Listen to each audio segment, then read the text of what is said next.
So this lecture is about properties of regular languages. इसमें हम क्या करेंगे, we are concluding regular languages कि regular languages की क्या properties हैं.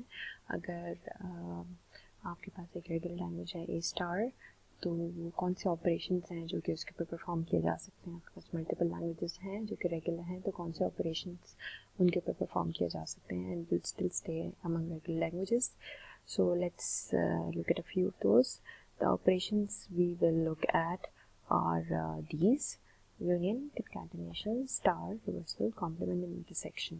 तो अगर आपके पास language है L1 और L2, we will see and we will prove that the union of L1 and L2 will also end up in a regular language. Similarly, अगर आपके पास एक L1 language है और L2 language है, तो अगर आप उनको concatenate करते हैं तो आपके पास ये जो language आती है, let's call this language L1, L2, let's call this L3. तो जो आपकी L3 language है जो कि L1 और L2 के concatenation से बन रही है, तो ये भी एक regular language होगी. Similarly, star, reversal, complement and intersection, all of these operations are applied.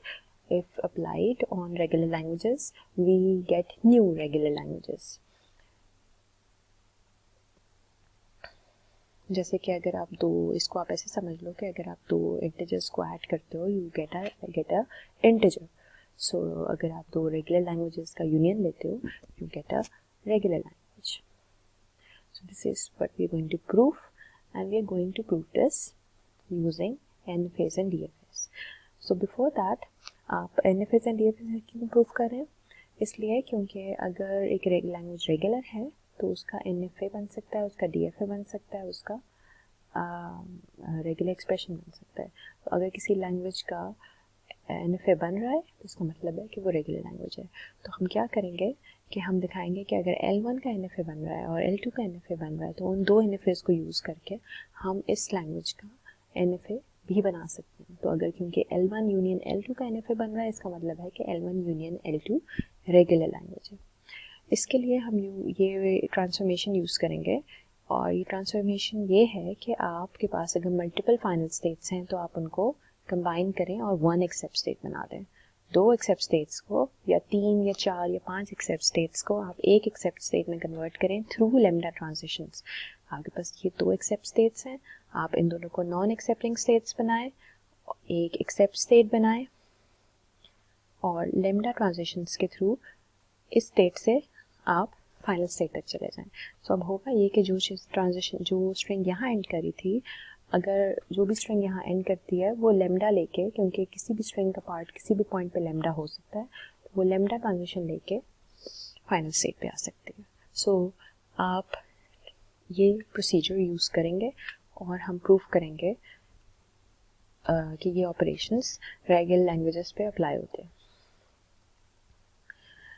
So basically in general हम कर क्या रहे हैं कि मल्टीपल एक्सेप्ट स्टेट्स को सिंगल एक्सेप्ट स्टेट से रिप्लेस करें.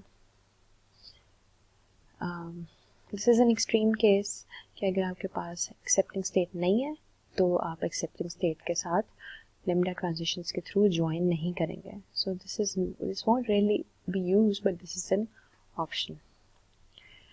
So let's say we have two regular languages L1 and L2, and their corresponding NFAs M1 and M2. This is one, this is another. Both of these have been transformed to have single accepting states. अगर आपके पास NFAs complicated है तो आप उसको multiple accepting states वाले हैं, आप उसको procedure discussed above इस तरह से single accepting state पे ले आए. So we are taking two NFAs which already have a single accepting state. These are those two NFAs. One is for the language A star B. So you have any number of A's followed by a B. And the other is for the language BA. You have a B, and then this is a finite language, and this is an infinitely long language. इसमें आपकी strings का भी end नहीं होंगी because n की value is infinite. n is star 0 to anything. But in this case, B has a power of 1 and A has a power of 1. There is only one string in this language, which is BA. So अब इन दोनों को use करके we will prove these operations. Now going forward to prove union. So this is a general description. Let's look at how we do this for the two specific examples we are taking. आप कर क्या रहे हो कि आप NFA M1 for language L1 and NFA L2 for language L2 दोनों को लेके एक न्यू स्टार्ट स्टेट बनाते हो और इस स्टार्ट स्टेट से यूजिंग लैम्डा ट्रांजिशन इन दोनों की स्टार्ट स्टेट ज्वाइन कर देते हो. अब इससे क्या होगा कि आप ये भी इस लैंग्वेज में आ जाएगा और ये भी इसी एक लैंग्वेज में आ जाएगा और आपके पास अब अगर स्ट्रिंग आती है ए बी तो आप इस पाथ से वो एक्सेप्ट हो जाएगी और अगर आपकी स्ट्रिंग आती है बी ए तो वो इस पाथ से एक्सेप्ट हो जाएगी. Similarly for concatenation, this is the general description. आप M1 और M2 NFAs को using a lambda transition join करते हैं. M1 की final state non-final बन जाएगी. But again you have to ensure that you have one final state. So जो आपकी M1 की final state होगी वो आपकी एक non-final state बन जाएगी क्योंकि यहाँ से आप इसकी पहली state पे जाएंगे जो कि अब starting state नहीं रहेगी. So this is how you will make a NFA for L1 concatenated with L2. Specific example, L1 अगर आपका ये है A and B, L2 is BA, so अब आपका जो concatenated language का regular expression है that would be A and B, BA, as in A star B, BA.